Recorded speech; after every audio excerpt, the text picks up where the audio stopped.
we have to evaluate limit as x approaches a of x raised to 7 minus a raised to 7 upon x raised to 11 minus a raised to 11. Now we know a standard limit which is x raised to n minus a raised to n upon x minus a as x approaches a is n times a raised to n minus 1. So we try and convert these two terms into this format. So we have x raised to n minus a raised to n in the numerator as well as the denominator. The only missing part is x minus a. So what we do here is we divide numerator as well as denominator by x minus a. So the next step would be limit as x approaches a, x raised to 7 minus a raised to 7 divided by x minus a upon x raised to 11 minus a raised to 11 upon x minus a. Now the reason here is as x approaches a, so definitely x minus a is not equal to 0. Now we have obtained two such standard limits. So we separate the limits here.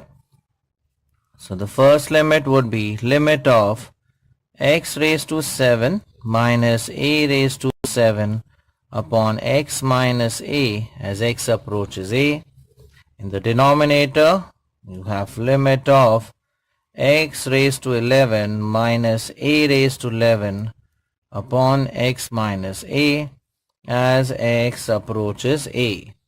Now the value for this limit is n times, that is 7 times a raised to 7 minus 1, which would be 6.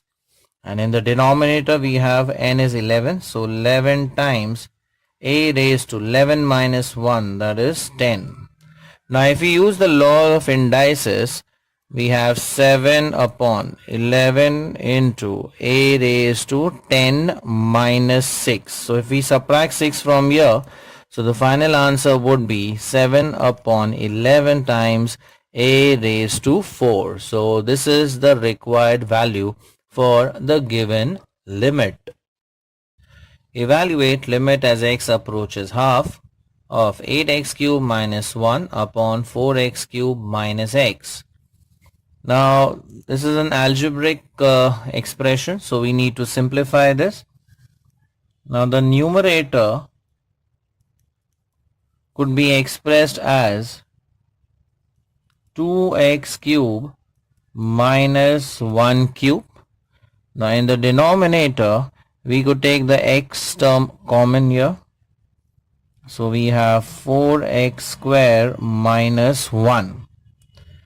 So further we have limit as x approaches half. We use the formula a cube minus b cube, which is a minus b times a square. So that will be 4x square plus ab, that is 2x into 1. So that is 2x plus b square, that is 1 square, which is 1.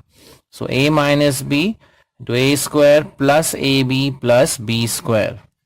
Now in the denominator, this x term remains as it is. 4x square could be written as 2x the whole square minus, and we could express this one as 1 square. So we have limit as x approaches half. In the numerator, the terms remain the same.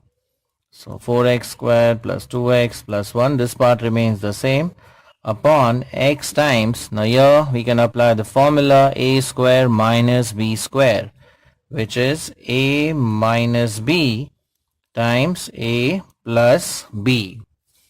Now 2x minus 1 and 2x minus 1 get cancelled. We have to mention the reason as x approaches half. So hence 2x minus 1 will not be equal to 0.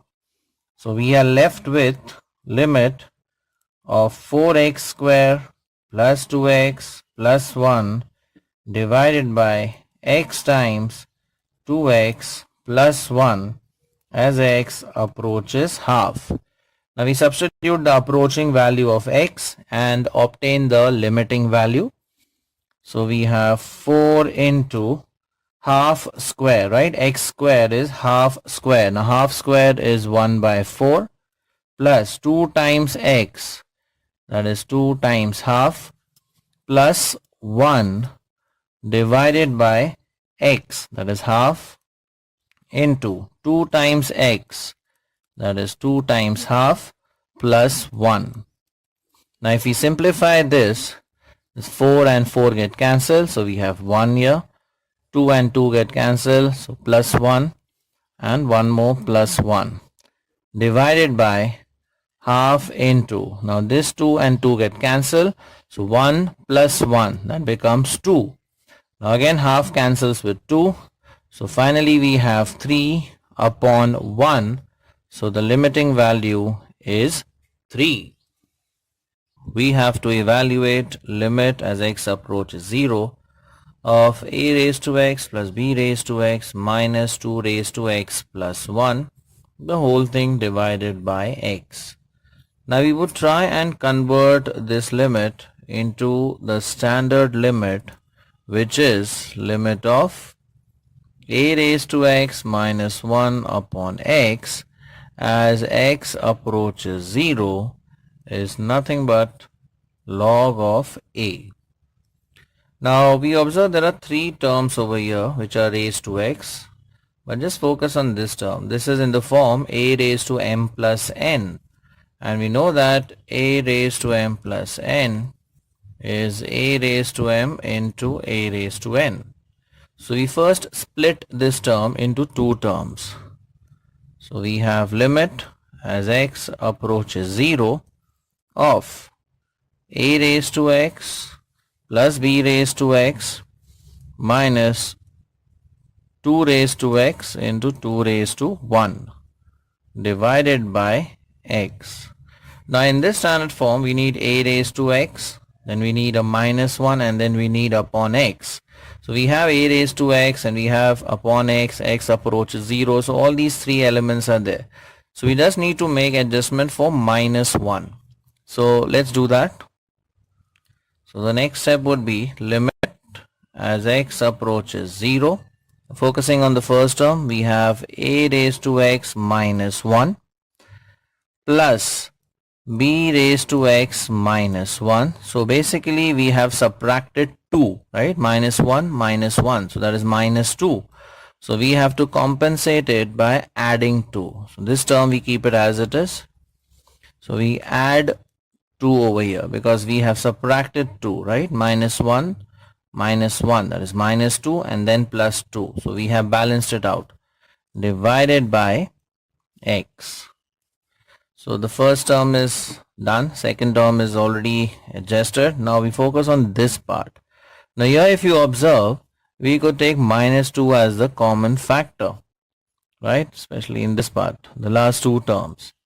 So we have limit x approaches 0. The first term a raised to x minus 1 plus b raised to x minus 1, and taking minus 2 common, we have 2 raised to x minus 1, and then dividing it by x.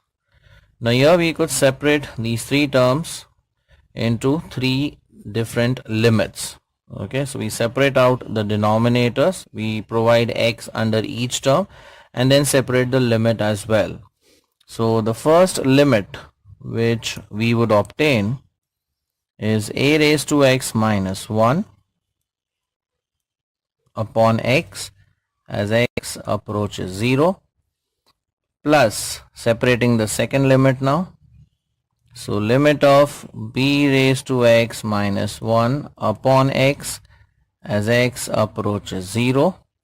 Now minus 2 is a constant, so we keep it outside the limit. So minus 2 times limit of 2 raised to x minus 1 upon x as x approaches 0. So we have obtained 3 limits in this format. So the value for the first limit would be log a, plus the value for second limit would be log b minus 2 times the value for the third limit is log of 2.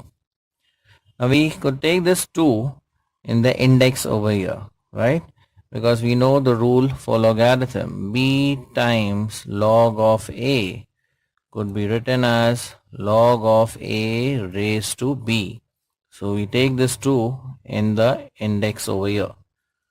So we have log a plus log b minus log of 2 square. Now 2 square gives 4. So we have log a plus log b minus log 4. And we know that log a plus log b is log of a into b. And subtraction, whenever there is subtraction, it becomes division. So combining these three terms into a single log, we have log of a into b. Addition changes to multiplication. So log of ab, and the subtraction becomes division. So in the subtraction part we have log 4. So we divide by 4. So the final answer is log of ab upon 4.